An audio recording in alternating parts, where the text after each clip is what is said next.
O bom conteúdo é a principal moeda de troca da internet. Mas será que você está preparado para criar conteúdos realmente atrativos e eficientes para as mídias da sua empresa? Nosso convidado de hoje é um dos principais especialistas em marketing de conteúdo do Brasil, Rafael Reis, autor do livro Marketing de Conteúdo, a Moeda do Século XXI e fundador da Nova Escola de Marketing. Rafael, muito obrigado pela presença. Obrigado pelo convite. Queria começar o nosso papo, Rafael. Assim, eu ouço de muitos empresários aí que a gente conhece, que a gente trabalha, vários deles já chegaram ao conceito de que criar conteúdos é necessário, é fundamental para uma estratégia de marketing de conteúdo, mas muitos deles reclamam ainda que não conseguem alcançar resultados rápidos e muitas vezes que não conseguem alcançar resultados, né? Por que isso acontece, na tua opinião? Por que é difícil atingir resultados com marketing de conteúdo? Antes de responder a tua pergunta, trouxe um presente. Opa, muito obrigado. Esse é seu. Legal. Marketing de conteúdo aqui, bacana. Esse é meu terceiro filho. Belíssima leitura, obrigado. Carol, o Pedro e o livro. Legal. Vou deixar aqui do ladinho. O que acontece com muita gente que começa a produzir conteúdo para online é falta de objetivo. O maior erro que eu vejo, tanto dando curso, quanto fazendo workshop, quanto dando consultoria, conversando com empreendedores em eventos, é que eles começam a criar conteúdo sem ter um objetivo claramente definido. Então, ele cria conteúdo meio que a esmo. Ele publica num blog, ele até grava um canal no YouTube, ou seja, ele tem um investimento razoável para fazer isso acontecer, mas ele não tem... Principalmente de tempo, né?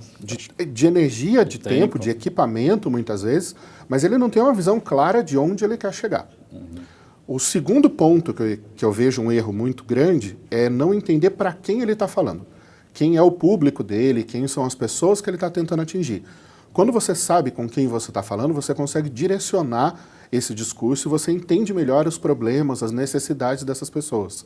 E aí fica mais evidente para essas pessoas que o conteúdo foi produzido para elas. Então elas engajam, elas participam mais. Então, ou seja, ele tem que ser personalizado. Até certo ponto, ele tem que ser muito próximo daquele público. É como essa nossa conversa. Eu estou direcionando essa nossa conversa para quem está nos assistindo, que provavelmente são empreendedores e empresários.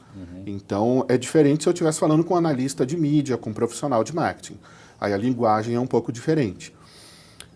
E o terceiro ponto é que eles não medem o que eles estão fazendo. Então, o que acontece? Tem um jargão da área que é o fosso da desilusão. Né? Você começa a publicar e aquele gráfico vem flat, assim, ele vem bem baixinho. De repente, ele começa a subir. A maioria das pessoas desiste antes desse gráfico começar a subir. Então, desiste aqui no fosso. Quando os resultados começam a acontecer, você consegue medir qual conteúdo atrai mais as pessoas, qual conteúdo elas comentam e compartilham mais. E por que desse fosso? Ele é causado o quê? Pelo SEO, na verdade? Esse tempo é um tempo Porque de maturação? leva tempo, né? As pessoas precisam se acostumar com a sua mensagem, com o seu tom de voz, com o que você tem a dizer. O Google leva um tempo para colocar o seu site nos resultados de busca. Nas redes sociais você leva um tempo para ganhar fãs, para ganhar seguidores, para que as pessoas gostem do seu conteúdo e comecem a compartilhar. Não é uma coisa imediata, né? Ela leva uma maturação. Não tem resultado rápido se você não botar dinheiro em mídia. Se você comprar mídia, né, anunciar os seus vídeos, patrocinar o seu conteúdo no Facebook, anunciar o seu conteúdo no Google, você vai conseguir resultado mais rápido.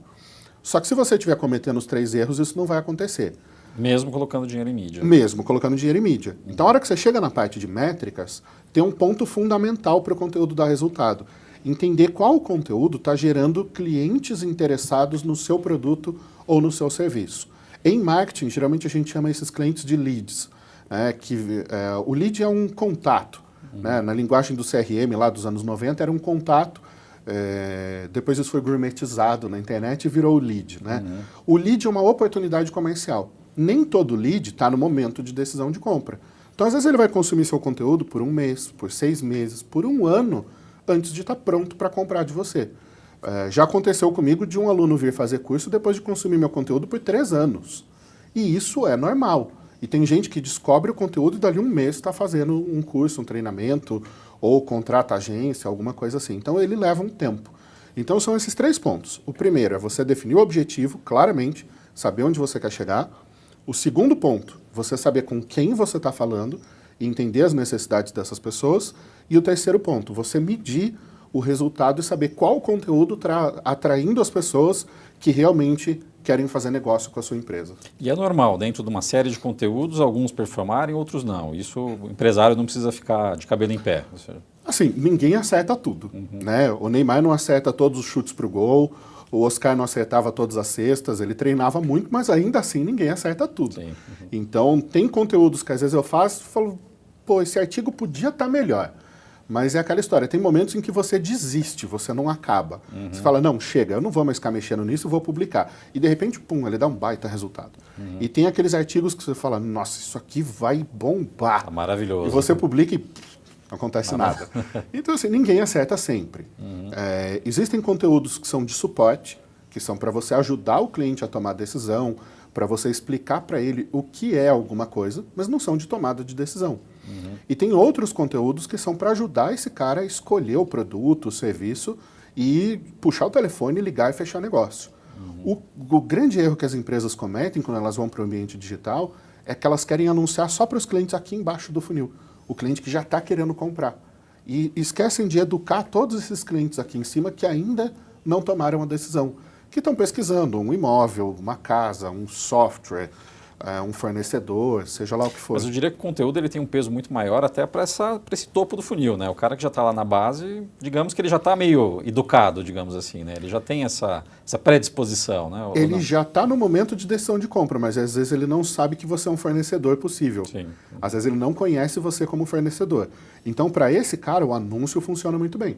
Porque ele vai entrar lá no Google. Já existe a vontade, né? Já existe Exatamente. Vamos supor, o cara está querendo ler um livro de marketing. Ele entrou lá no Google, digitou livro de marketing, clicou no anúncio, vai lá na Amazon e compra.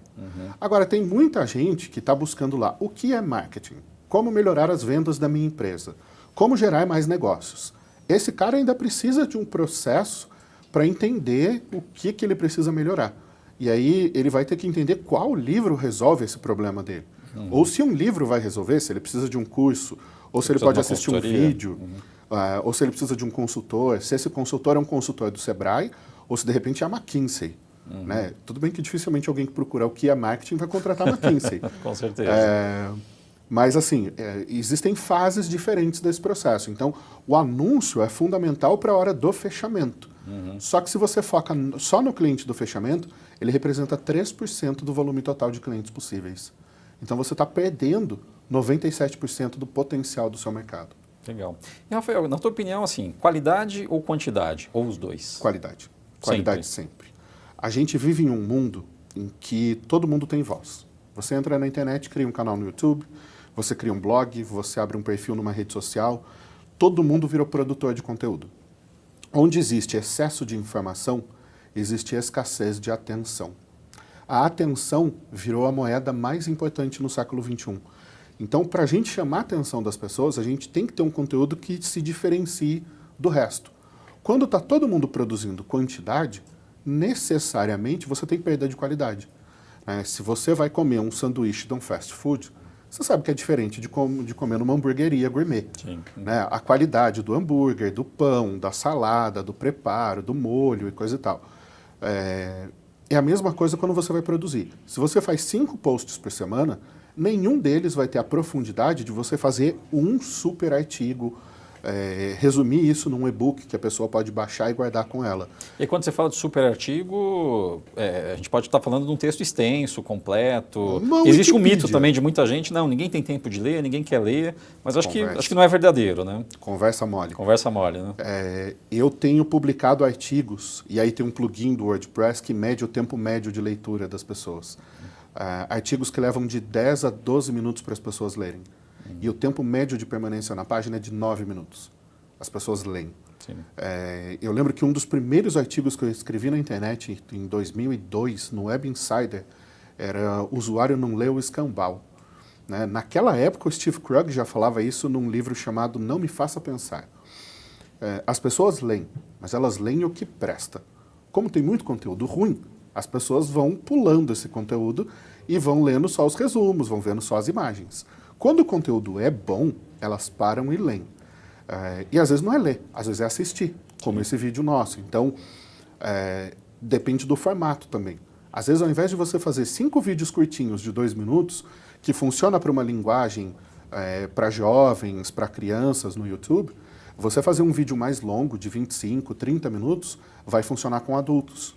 Porque eles vão parar uma vez para prestar atenção e eles vão consumir a mensagem inteira. Sim. Se você der essa mensagem picotada, ele não tem tempo de parar 5 vezes a agenda dele para assistir a sua mensagem. Ele prefere parar uma vez só, e nem que ele pule trechos do vídeo, mas ele prefere assistir isso resumido, condensado, com mais qualidade do que com quantidade. Legal. Rafael, falando em quantidade e até qualidade de conteúdo, eu vejo uma estratégia de muitas empresas de terceirizar esse conteúdo, principalmente aí com grandes empresas aí que existem no mercado que produzem conteúdo em massa. Mas ao mesmo tempo eu tenho a sensação que está se produzindo o mesmo conteúdo, né? O famoso, eu chamo da cozinha, né? Para todos os artigos, todos não, obviamente, tem muita coisa boa na internet, mas eu leio muita coisa que é pulverizada, que dá a sensação que todo mundo está escrevendo a mesma coisa, pegando a mesma base de dados, transformando isso em post de blog e colocando. Você acha que isso faz sentido nos dias de hoje? Isso dá resultado ainda? Para quem gosta de fazer isso, tem um site legal que chama Gerador de Lero Lero. Gerador de Lero Lero. Você digita lá umas palavras-chave e ele imprime um texto automático. Na minha palestra no RD Summit em 2014, se eu não me engano, eu falei de algumas formas de você produzir conteúdo. Então, terceirizar o conteúdo é uma delas, mas você tem várias formas de terceirização. Você pode ter um jornalista trabalhando na sua empresa. Esse cara pode ser um jornalista freelancer, que trabalha à distância e vem te visitar uma vez por semana, a cada 15 dias ou a cada mês. Se você tem uma empresa um pouco maior, esse cara pode estar dedicado dentro do escritório. Você pode ter uma assessoria de imprensa, você pode ter uma empresa de relações públicas, você pode ter uma produtora de conteúdo mesmo, você pode ter um redator freelancer, e hoje em dia você tem plataformas na internet em que você contrata redatores freelancers. Você pode ter, de repente, uma produtora de vídeo fazendo esses vídeos. Eu, quando vou gravar meus vídeos, por questão de agenda, gravo 15 em um dia. E aí eu vou soltando um por semana. Quando acaba, eu sento e gravo mais. Se no meio do caminho pinta alguma coisa, eu abro a webcam, gravo no improviso e solto. Porque não dá para ficar parando o tempo todo para produzir, porque tem outras atribuições. Tem gente que trabalha em outros formatos. Então, para mim, funcionou uma produtora de vídeo terceirizada. Eu não tenho demanda para ter uma equipe interna na minha agência, na minha empresa. Tem outras empresas que têm essa demanda. Então, empresas maiores que já estão produzindo mais conteúdo, já tem um estúdio, já tem câmera, editor. Então, mas por exemplo, mas você terceiriza a parte de infraestrutura, mas o conteúdo é teu. O conteúdo é teu. Esse era um ponto importante. Até que ponto o empresário que está nos assistindo faz sentido ele mesmo criar o próprio conteúdo? Porque muitas vezes a riqueza do negócio, a riqueza do business... Ele não vai ter esse tempo. Não vai ter o tempo. Eu defendo essa tese no livro. Né? Então, assim, a tua pergunta casa com o que eu penso. Você pode terceirizar a parte braçal da produção, mas a parte intelectual é muito difícil. Sim. Porque é o próprio empresário e a equipe, o time dele, que conhecem o negócio. Então, quando ele contrata uma empresa grande dessas de produção de conteúdo, ele não está terceirizando, ele está quarteirizando. Porque essa empresa contrata um redator freelancer e aí bota esse redator. Só que esse redator não tem contato direto com a sua empresa. Então ele não fala com o seu time de vendas, ele não fala com o seu time de atendimento, ele não fala com o seu suporte, ele não fala com o seu cliente. Então ele não conhece lhufas do seu negócio. Basicamente ele vai na internet, pesquisa 3, 4 artigos e cria um conteúdo novo ele baseado... lê o que já está na Wikipedia, o que já existe num blog genérico publicado 5 anos atrás, mastiga aquilo ali, faz um novo gerador de Lero Lero e solta. Entrega aquilo para você. Então não existe profundidade. Eu usei uma técnica curiosa, eu já comentei isso em algumas palestras. Alguns trechos do livro, o meu editor me pedia e falava, olha, entre um capítulo e outro, está faltando conectar essa ideia. E aí eu gravava um áudio para ele no WhatsApp, ele transcrevia, editava isso num texto mais formal. Aproveitando, mostrando o livro aqui. E aí isso ia para o livro num texto mais formalizado. Então, é uma forma de você produzir. Você tem um redator dedicado. Pode continuar. E você produzir esse material com alguém que conhece o teu negócio, com alguém que está próximo de você. Então, quando você tem estrutura para contratar um jornalista, para contratar um profissional de conteúdo, eu acho que é a solução ideal. Eu acho não, eu acredito que é a solução ideal. Existe essa proximidade, né? Você tem alguém que está ali estudando o teu negócio, está próximo de você. E por que que isso funciona? O jornalista, por padrão, é um contador de histórias. Ele ouve os dois lados, né? Digamos assim, os dois lados da notícia, e aí ele conta essa história de um modo imparcial. Quando ele vem trabalhar com marketing, ele tem que ser um pouco mais parcial, ele tem que defender o produto que ele está vendendo. Mas ele vai ouvir o cliente, o vendedor, o suporte, o atendimento. Ele vai ouvir todo mundo que está envolvido naquele produto. Se existe uma área de engenharia, ele vai conversar com os engenheiros. Se existe uma área de tecnologia, ele vai conversar com os programadores. Ou seja, ele vai entender profundamente aquele produto e vai criar um conteúdo muito mais interessante. E aí não é o empresário que vai botar a mão. Sim. Então hoje existe a figura até do ghostwriter, né, que é o escritor que produz isso em nome de alguém. Muitos escritores, muitos empresários usam a figura do ghostwriter. Você briefa o conteúdo, ele escreve, você revisa, dá a sua cara e publica. Aprova e publica. Né? Então, ele faz o papel da produção, mas a voz que está ali, a mensagem que está ali é o que você queria dizer. E aí, de fato, o conteúdo ele vai ser muito mais rico, muito mais genuíno, muito mais assertivo, né? Eu diria. Exatamente. Aí ele vai bater aquelas 3 coisas que a gente falou no comecinho. Ele vai ter objetivo, ele vai estar direcionado para um público e ele vai dar resultado. Sim. Você vai conseguir medir esse resultado. E ainda nessa linha da pasteurização, Rafael, eu percebo muito o inbound marketing, apesar de já ter alguns anos, parece que ele entrou aí no radar aí da maioria das empresas 2, 3 anos atrás, eu acho que até um pouquinho mais, mas hoje em dia todo mundo faz inbound marketing, né? Mas eu também tenho essa percepção, essa sensação que está todo mundo fazendo exatamente a mesma coisa, ou seja, o mesmo formato. Você acha que o leitor, o consumidor, o cliente final, ele cai ainda nessa estratégia manjada, digamos assim, nessa estratégia pasteurizada, padronizada? A gente tem uma percepção mais avançada disso, porque a gente está embebido nesse ambiente. A gente vive isso o tempo todo. Eu sempre faço essa pergunta, é o 4º ano que eu palestrei no RD Summit, eu sempre faço a mesma pergunta. Falou, quem aqui já baixou um e-book que nunca leu? Aí todo mundo levanta a mão. E falou assim, então adianta fazer e-book? Adianta. A hora que você vai medir os resultados, você vê que em média 70% dos leads que compraram um produto, o primeiro contato deles com a marca foi um e-book. Então, assim, funciona. Mas precisa ser um bom e-book, bem feito, um e tem que dar uma boa entrega, né? Porque senão você já causa uma primeira percepção da tua marca ruim, né? Ou seja, você baixou e falou, puta que porcaria, né? Os caras tentaram me enganar. Tem que ser bom. E o conteúdo também. Mas a maioria das pessoas só vai rolar. Ela vai ler trechos, frases, ela não vai chegar a consumir o conteúdo inteiro. Mas é aquela história, você nunca tem uma segunda chance de causar uma primeira boa impressão. Sim. Então, se você causar a primeira boa impressão, você já abriu as portas para um bom relacionamento com aquele futuro cliente. O que acontece em marketing é que a gente vê as ondas. Né? Então, de tempos em tempos, a gente vê essas ondas chegando no mercado. Nos anos 90, a gente teve a onda do CRM. E aí depois parou-se um tempo de falar em CRM. Nos anos 90, a gente teve a onda da franquia. Todo mundo queria ter franquia, todo mundo queria franquear negócio, todo mundo queria pegar plano de demissão voluntária e comprar uma pousada e se aposentar em Salvador. Sim. E aí passou essa moda. Aí agora... Teve a moda dos flats, né, antigamente. Não sei se teve a fase de comprar flat, de investir em hotel. Investir em hotel, o pessoal construía, você comprava um quarto. Hotel, né? Você vai ter seu próprio quarto de hotel e vai alugar e vai ganhar dinheiro, coisa e tal. Teve a fase de investimentos no boom da Bovespa. O boom imobiliário no Brasil, voltando para marketing, a gente teve o boom das redes sociais, né? Em 2005 a gente ainda chamava esse troço de Web 2.0, foi só depois que virou redes sociais. Depois a gente teve o boom do mobile, e aí estava todo mundo com o smartphone na mão. Em 2012 ainda saía na imprensa, ainda era notícia, 43% dos brasileiros já possuem um smartphone. Hoje em dia é ridículo você dar uma notícia dessa, porque todo mundo tem gente que tem 2. Tem maluco que tem 3, mas aí precisa de tratamento. Então, assim, essas ondas vêm e vão. A gente está vivendo o auge do inbound marketing no Brasil. A RD tem feito um trabalho muito consistente nesse sentido, é a empresa que mais bate em cima desse assunto.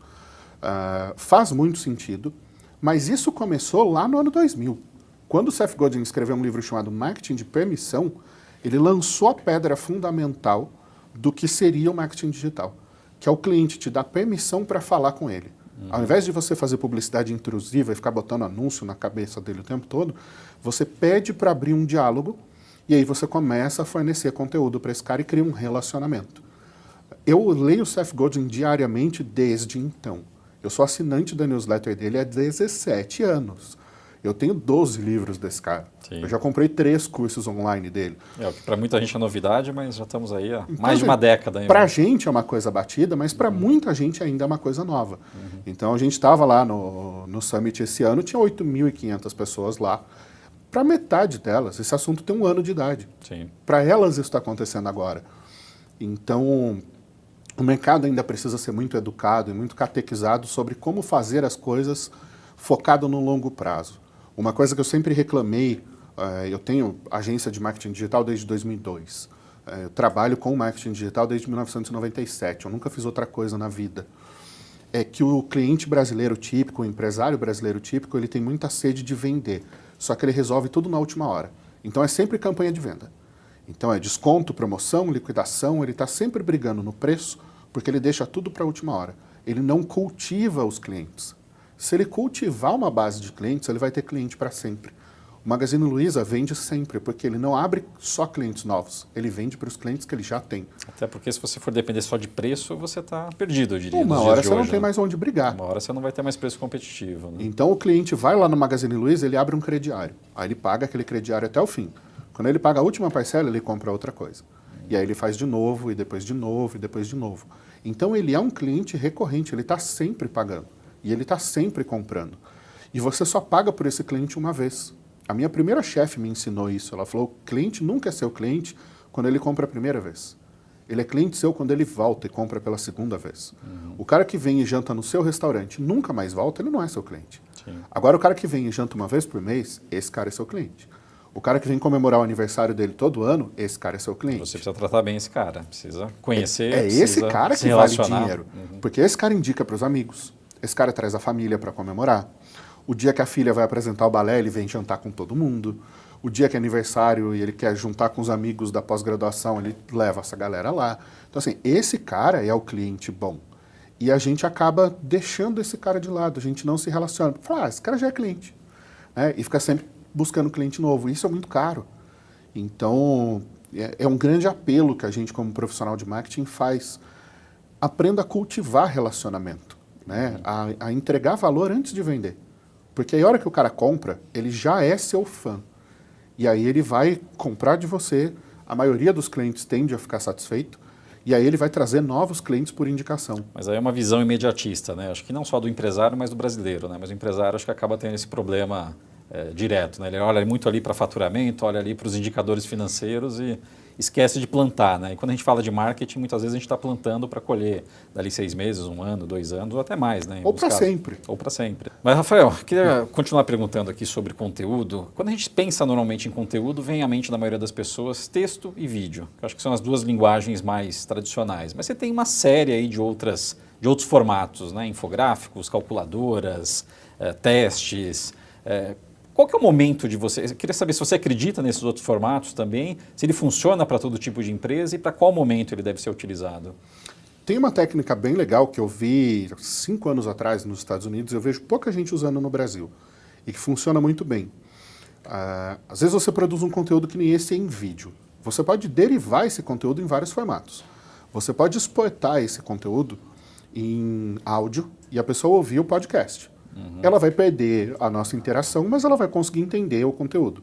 Você pode transcrever esse conteúdo e fazer um mega artigo, ou você pode publicar isso em 3 artigos diferentes, parte 1, parte 2, parte 3.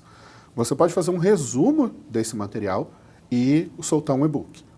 Você pode pegar os itens mais relevantes e montar um infográfico. Então, sim, tem N variáveis, né, N derivados de conteúdo que você pode fazer a partir de um produto original. É meio como se a gente pensasse num filme. O filme é o produto original. Do filme você tira o trailer, você tira o resumo, você tira um artigo, você tira o pôster, você tira o cartaz colecionável, você tira os personagens que a pessoa compra e leva para casa. Então você deriva vários produtos dali. O que cabe muito entender, e é uma filosofia muito startup, é testar o que o seu público interage melhor. O meu público gosta muito de artigo escrito e de vídeo. Tá. Rede social gera muita interação, mas gera pouca conversão. Ela gera pouco lead para o negócio. O que gera muito mais lead é artigo. Se você está lidando com um público mais jovem, a interação em rede social vai criar um relacionamento muito mais próximo com a marca. Mas eles não vão se cadastrar em lugar nenhum. Eles não querem que você se comunique. Eles vêm atrás de você. Se você está lidando com o B2B, geralmente uma comunicação mais formal e escrita vai funcionar melhor. Se você está lidando com o B2C, com pessoas físicas, a comunicação mais informal e mais focada em rede social tende a funcionar melhor. Mas não existe uma receita de bolo pronta para isso. Tem que testar, Tem que testar. Teste AB, faz o formato A, B e vê qual dá mais resultado. E uma coisa que funciona muito bem é o famoso benchmarking. Faz uma pesquisa, olha o que os players, o que os concorrentes, o que as empresas importantes no seu mercado estão fazendo. E aí faz uma coisa mais legal. Olha para o que as pessoas fora do seu mercado estão fazendo. E tenta encontrar oportunidades de coisas que ninguém fez no seu mercado ainda. Então, se ninguém fez, tem duas alternativas. Ou é porque não funciona, ou é porque ninguém nunca pensou nisso antes. E aí cabe a você testar. Você pode quebrar a cara, pode não dar certo. Ok, era um teste, está tudo bem com isso. Mas também o prejuízo não é tão grande, né? Acho que você gastou tempo na prática, né? Você gastou a filosofia startup, Vamos testar. É o minimum value proposition, a mínima proposição de valor. Eu vou criar um produto e vou divulgar e vou ver se as pessoas se interessam. Se elas começarem a se interessar, pedirem mais, começarem a interagir com aquilo, é porque está fazendo sentido. E aí você vai melhorando e vai fazendo aquilo crescer. Se não funcionar, você desiste, aborta o projeto e você investiu o mínimo possível para testar. É meio como se você fosse começar um canal no YouTube e já montasse um estúdio inteiro. Vou comprar câmera, montar mesa de edição, contratar a equipe. Não, peraí, compra uma câmera simples. Um tripé. Um tripézinho. Uma luz, senta no sofá, abre a janela para ter uma iluminação razoável, pega um microfone, pelo amor de Deus, porque vídeo com áudio ruim é terrível, e faz um vídeo. Vê se você se dá bem com a câmera. Porque às vezes você não é bom de vídeo. Sim. E aí você solta o vídeo e as pessoas vão falando, nossa, isso tá uma porcaria. Então você desiste, esse formato não vai funcionar para você. Ou delega para alguém, né? Chama um sócio, um diretor, alguém, um funcionário. Contrata um jornalista para fazer o vídeo, como muita empresa faz, Às vezes você pega empresa B2B e tal, o dono do negócio não quer dar cara para o negócio. Ele contrata alguém que vai lá e faz o vídeo institucional, e está tudo bem também. Tem muitos clientes meus que a gente já fez produção de vídeo com depoimento dos clientes. Então quem aparece em nome da empresa são os clientes da empresa. Não tem nenhum funcionário, não tem nenhum CEO, não tem nada do tipo. A gente vive uma era do CEO celebridade. Então hoje em dia os CEOs aparecem. Todo mundo conhece o Richard Branson da Virgin, conhecia o Steve Jobs da Apple e depois o Tim Cook, o Bill Gates da Microsoft. Então, assim, os CEOs aparecem muito. Flávio Augusto, da WhatsApp, do Meu Sucesso, do Orlando City. Então, assim, você vincula um negócio com a pessoa. Mas nem sempre precisa ser assim. Tem gente que não gosta de se expor. O meu sócio fala, cara, vai lá e palestra. O meu negócio é fazer projeto e entregar. Então ele vai lá e vende, traz para cá, deixa que eu entrego. Falei, então tá tudo bem. Eu faço o que eu sei fazer de bem, de bom, e ele sabe o que ele sabe fazer de bom. Parceria que funciona, né? Acho que esse... Mas acho que a melhor resposta para isso é tem que testar.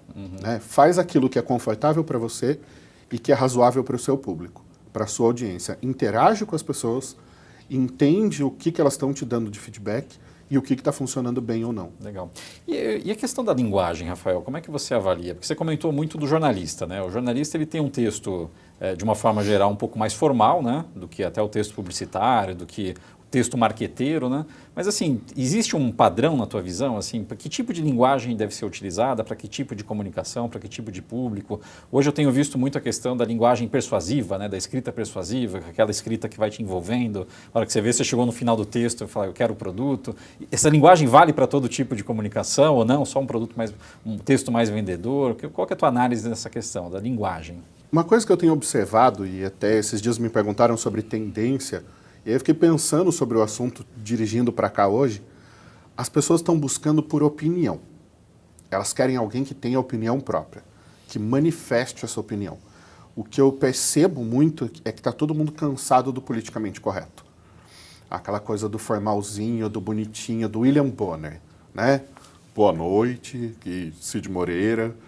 Tá tudo bem, aquela coisa tá coxinha, tudo bom, né, como diria. Aquela coisa suave, perfeita, em que nada acontece. Tá todo mundo de saco cheio disso. Então, você pega os apresentadores que sempre cativaram mais as pessoas. O Silvio Santos, que é escrachado, que fala bobagem, que erra no ar. era o Luciano do Valle, né, da Bandeirantes, o clássico do Luciano do Valle, era o Silvio Luiz, é o Faustão. São caras que têm opinião, que manifestam isso, que passam por cima, que improvisam. Esses caras cativam. Da Atena, né? Que eu acho que hoje da Atena, que é um figuraça. O Ale Oliveira, que eu conheci recentemente num evento, que era da ESPN, agora está no Esporte Interativo. É um cara que fala bobagem, que tira sarro, que faz piada. Ele tem um posicionamento. E nas mídias sociais você percebe isso desde os públicos mais juvenis, assim, crianças, adolescentes, jovens, até o público mais idoso. As pessoas que cativam, pega um Drauzio Varela. Ele tem opinião. Ele manifesta a opinião dele. Ele não é um cara neutro. Ele pode ser um cara educado, ele é um cara polido, ele não é um cara que fala bobagem, mas ele tem uma opinião. Ele manifesta isso de uma forma bem enfática. Então, isso vale muito para as pessoas. Isso cria uma identificação. Conexão, né? Uma conexão emocional. Porque as pessoas entendem que ali tem um ser humano de verdade. E é muito isso que a gente está buscando no mundo de hoje. Não é mais aquela coisa, eu adorei o termo que você usou, pasteurizado, né? Não é aquela coisa de plástico, parece que você vai empurrar o William Bonner, assim ele vai estourar. Sim, vai mexer no cabelo dele. Vai... tipo, não encosta no meu cabelo. Não que ele seja um cara ruim, mas assim, a função dele obriga que ele seja neutro. E aí essa neutralidade é chata. Pode ver que programas de grande audiência trocaram o formato. O Fantástico virou um programa informal, botou lá o Schmidt, botou jornalistas mais informais, um pessoal mais descolado, trouxe gente de outras áreas que não são jornalistas de formação. Tem uma mistura, né? Jornalismo e entretenimento. Hoje é o infotenimento. Infotenimento. Então, isso faz sentido. Então, na hora que a gente traz isso para o mundo corporativo, esse teste de linguagem é a mesma coisa. Você precisa manifestar um pouco essa humanidade para conseguir ser persuasivo. Você não vai conseguir convencer ninguém se você não colocar um pouco de emoção, se você não colocar um pouco de personalidade, um pouco de opinião. Você tem que escolher um lado da história. Aí muita gente fala, mas se eu escolher o Bolsonaro, quem gosta do Lula não vai gostar de mim. Ok, mas pelo menos você escolheu um lado e as pessoas sabem com que se identificar. O problema é você ficar em cima do muro, porque nem quem é Bolsonaro, nem quem é Lula vai gostar de você. Você não vai ter identificação, né? Você não vai ter nenhum lado nem outro. Então, assim, beleza, você não gosta do Palmeiras nem do Corinthians, goste do São Paulo, do Santos, mas você precisa gostar de alguém. Não dá para não ser nada. Mas em termos de estilo, aí, principalmente aí falando da linguagem escrita, você acha que todas elas, todos os estilos valem para todos os tipos de campanhas ou cada campanha pede um tipo de linguagem, assim? Isso varia muito de acordo com a audiência. Então, você vai falar com um público feminino, a linguagem é diferente de falar com um público masculino. Sim. Você vai falar com jovens, você precisa necessariamente ter frase curta, parágrafo curto e aquele texto todo quebradinho, porque eles vão ver isso no celular. Então, o texto tem que ter uma cadência visual para que eles engajem. Eles preferem muito mais o formato de vídeo. Tá. Quanto mais velha a audiência, mais ela é tolerante, digamos assim, ao texto, com o formato de texto. O estilo de texto vai mudar também com o mercado. Se você tem um mercado mais formal, você está falando sobre investimentos, sobre economia, é mais difícil você colocar um texto informal. Mas tem gente que aposta nisso. A Empíricos, por exemplo, eu ia citar esse exemplo. Criou um estilo de texto extremamente persuasivo, agressivo, personalizado, opinativo em cima de investimentos. Para temas econômicos, né? Para temas de finanças. E eles escolheram essa audiência. Então, assim, tem muita gente que odeia, mas tem muita gente que ama. Então, é aquela coisa de você escolher o seu estilo. Você pega o texto da Folha, ele tem um tom de voz. O texto do Estadão tem um outro tom de voz. Eu sei que eu estou usando muitos exemplos de jornalismo, mas acho que é o que todo mundo está acostumado a ler. Você pega revistas de negócios, então, para ficar um pouco mais fácil. Quando a gente lê a Exame, a gente vê um tipo de abordagem sobre as coisas. Quando você lê... Época Negócios, Isto é Dinheiro... Pequenas empresas, grandes negócios.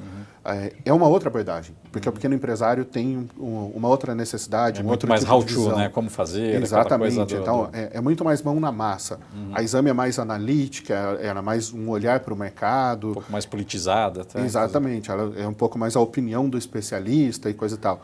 A pequenas empresas, grandes negócios, não. Ela é mais mão na massa, o que fazer, como fazer, 5 passos para implementar. cases de quem fez e tal. Então, a abordagem é diferente porque a audiência é diferente. Sim, legal. Então, vale muito isso no texto escrito. É encontrar o seu estilo de escrita e, ao mesmo tempo, entender se o teu público, se a tua audiência, se as pessoas com quem você quer conversar vão se identificar com aquilo. E para entender se você está atingindo o teu objetivo, é basicamente olhar resultado, né? Ou seja, está tendo audiência, as métricas estão respondendo, tem interação, acho que você comentou, dependendo do perfil do público, interação acho que não é um KPI aí que você tem que esperar, né? Até pensando aí no perfil de público, mas basicamente olhar os números, né? Você precisa olhar se... E olhar percentualmente. Percentualmente. Porque a hora que a gente olha os números absolutos, muitas vezes eles são ruins. Se você está começando, você acabou de divulgar um post e teve lá 200 leitores, você fala, nossa, que fracasso. Gastei um tempo aqui. Fiz um tempão para 200 pessoas lerem. Para algumas pessoas, 200 mil é um número pequeno.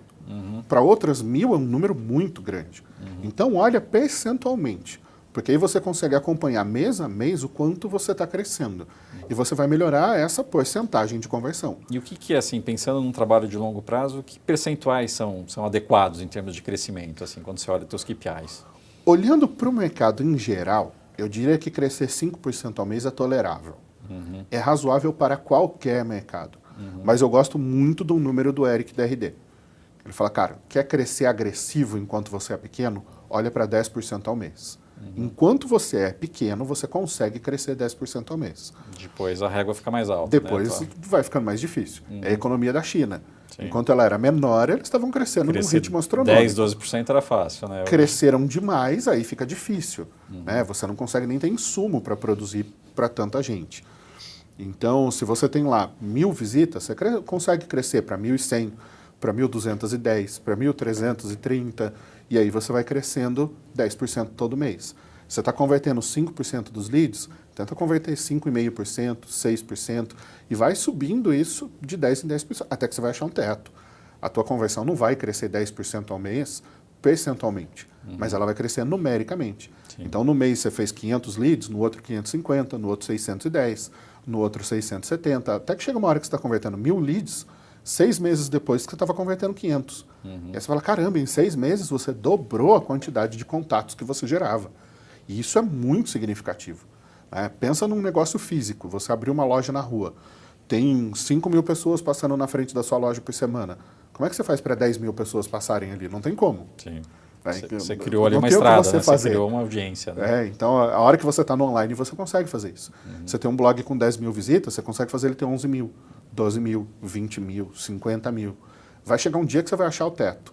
Mas, assim, os maiores sites que eu conheço ainda não acharam o teto. Então, eu diria que está longe da realidade de 99% das empresas. Legal.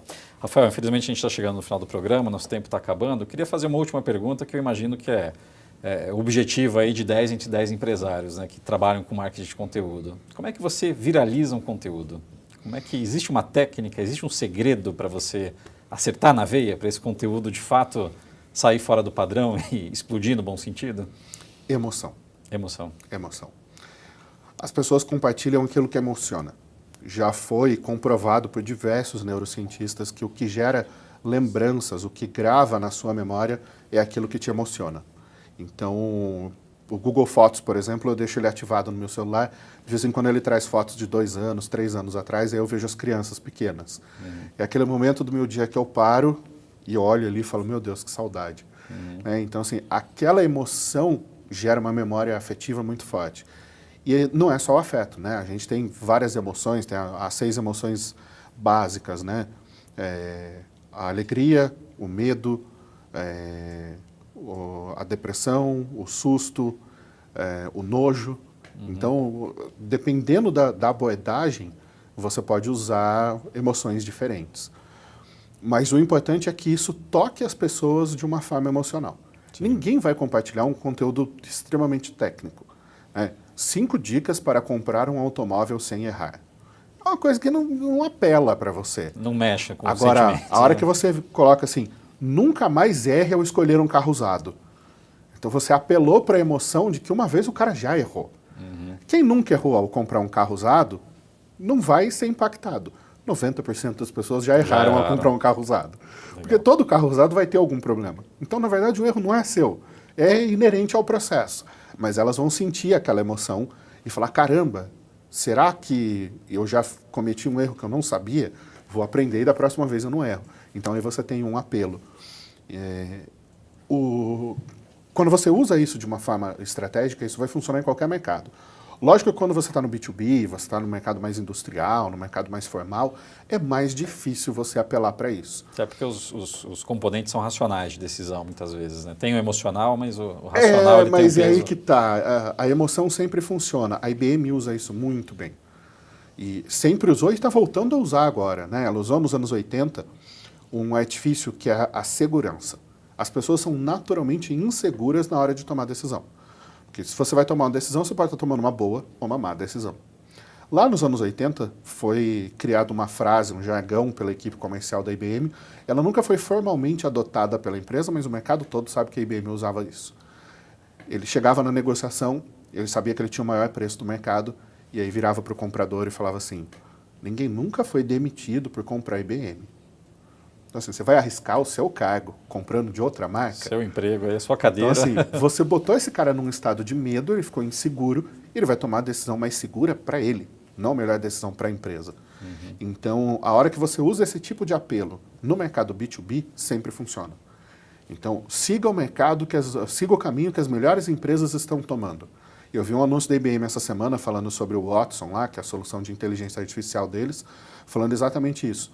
5.000 das maiores empresas do mundo já decidiram usar a inteligência artificial da IBM. Só falta você.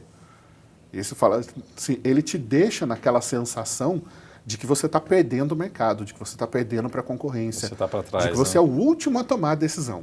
E aí isso faz com que as pessoas tomem impulso. Então, é a emoção que gera o impulso da decisão. Legal. Então, É a isso dica que de faz ouro, diferença. coloque emoção nos seus conteúdos, né? Bom, chegamos ao final de mais uma edição do Media Lab. Espero que você tenha gostado do papo com o Rafael. Espero te ver em breve no próximo episódio. Obrigado, um abraço, tchau, tchau.